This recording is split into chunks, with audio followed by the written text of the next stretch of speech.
It started with a whisper, a chilling tale shared in hushed tones, stories of an ancient evil lurking in the shadows, waiting for the right moment to strike, people vanishing.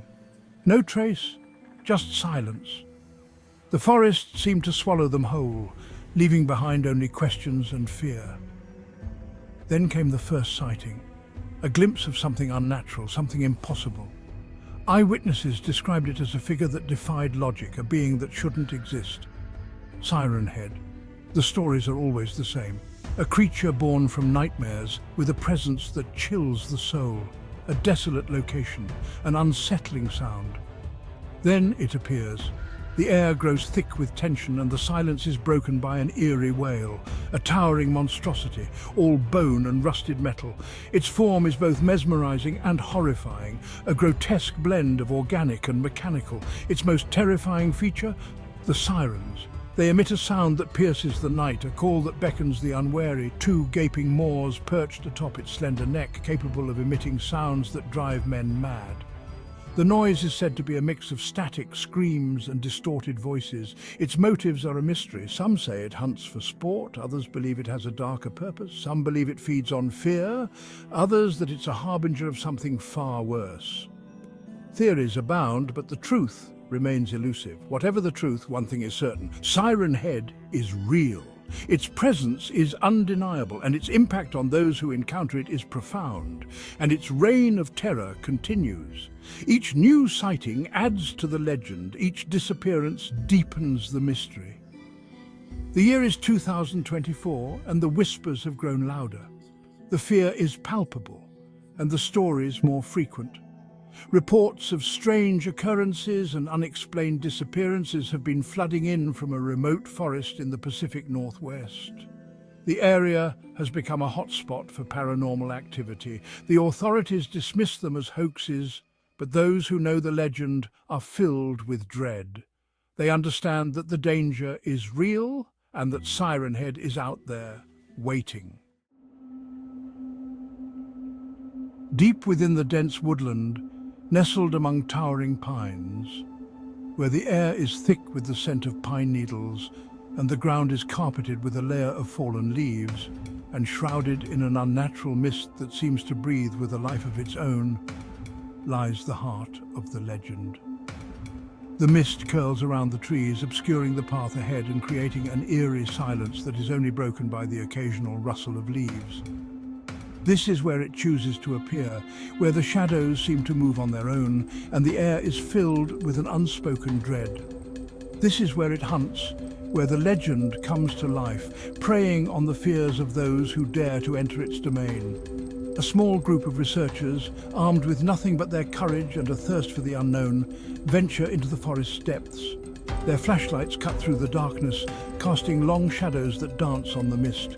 They seek answers, proof of the legend that haunts their dreams. Each step they take is filled with trepidation as they move deeper into the heart of the forest. They seek the truth behind Siren Head, the creature that has eluded capture and understanding for so long. Led by Dr. Emily Carter, a renowned cryptozoologist, the team is determined to document any evidence of the creature's existence.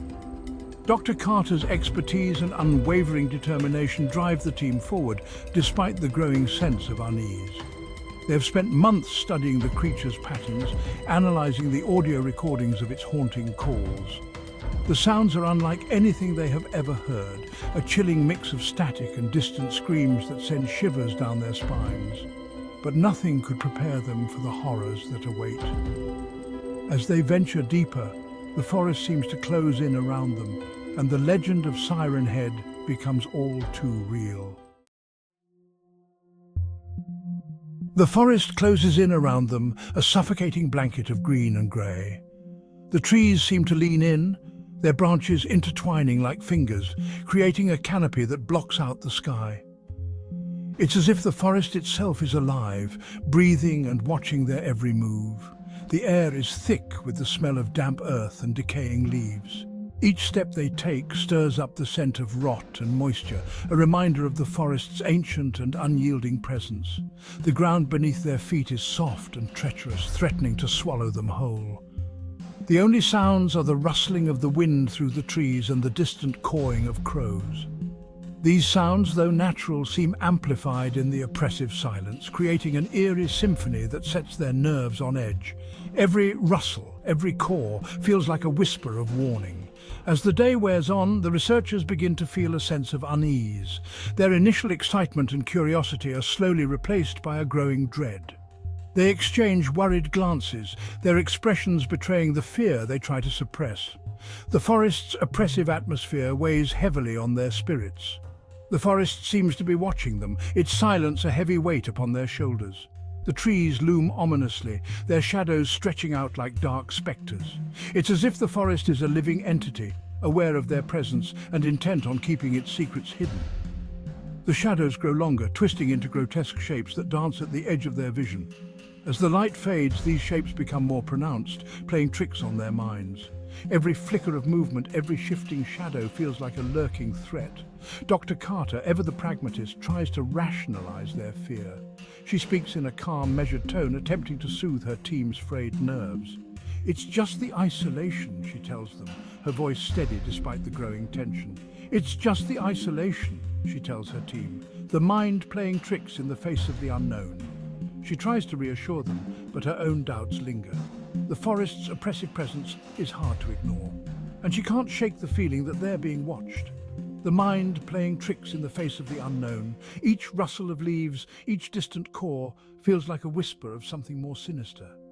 The researchers' anxiety grows, their imaginations running wild with thoughts of what might be lurking just out of sight. But deep down she knows that something is wrong. Very wrong. The forest's silence is too complete, its shadows too menacing. Dr. Carter's instincts scream that they're not alone, that something unseen is watching, waiting. The sense of foreboding is palpable, a heavy weight that presses down on them all. Night falls, and the forest transforms. The darkness is all-encompassing, broken only by the pale light of the moon. The researchers huddle around a flickering campfire, their faces etched with fear. Then they hear it, a low, guttural moan, echoing through the trees. It seems to come from everywhere and nowhere at once. The sound sends shivers down their spines, raising goosebumps on their skin. It's a sound that speaks of pain and suffering, of something ancient and evil, a sound that could only be made by Siren Head. Panic grips the research team. Their equipment, once a source of comfort and scientific detachment, now seems woefully inadequate in the face of such primal terror. They scramble to their feet, their eyes darting back and forth, searching for the source of the sound. And then they see it, a towering figure, silhouetted against the moonlit sky. Its long, emaciated limbs seem to stretch endlessly upwards, disappearing into the canopy above. The sirens, those grotesque mouths that give the creature its name, are wide open, emitting a deafening cacophony of noise. This is no mere legend. This is real, and it is here. The creature lunges. Its movements are surprisingly fast for something so large, its long limbs carrying it across the forest floor with an almost unnatural grace. The researchers scatter, their screams echoing through the trees. Dr. Carter, her years of research momentarily forgotten, stumbles backward in terror.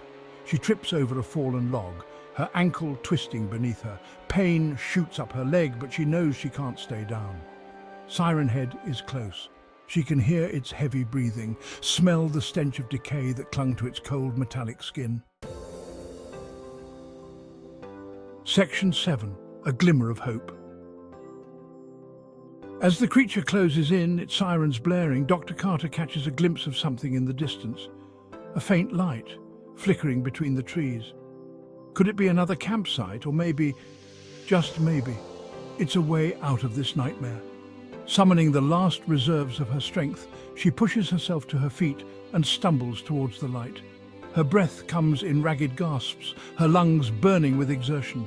Behind her she can hear the creature's frustrated roar, its sirens emitting a final ear-splitting wail, then silence. Section 8. Forever Haunted. Dr. Carter doesn't stop running until she reaches the edge of the forest. She collapses onto the soft earth, her body racked with sobs. She doesn't know how she escaped, how she managed to outrun the monster that had haunted her dreams for so long. As dawn breaks, painting the sky in hues of pink and orange, she knows that she will never be the same. The forest, once a place of beauty and wonder, is now forever tainted by the memory of that night, the memory of Siren Head. Section 9. Do you believe? The authorities, as always, dismiss her story as a hoax, the product of an overactive imagination. But Dr. Carter knows the truth. She has seen the darkness that lurks in the shadows, heard the screams of the damned echoing through the trees. She knows that Siren Head is real, and she knows that it will hunt again. Section 10. We are not alone. The legend of Siren Head serves as a chilling reminder that there are things in this world that defy explanation, creatures that lurk just beyond the veil of our understanding. It is a reminder that we are not alone in the darkness.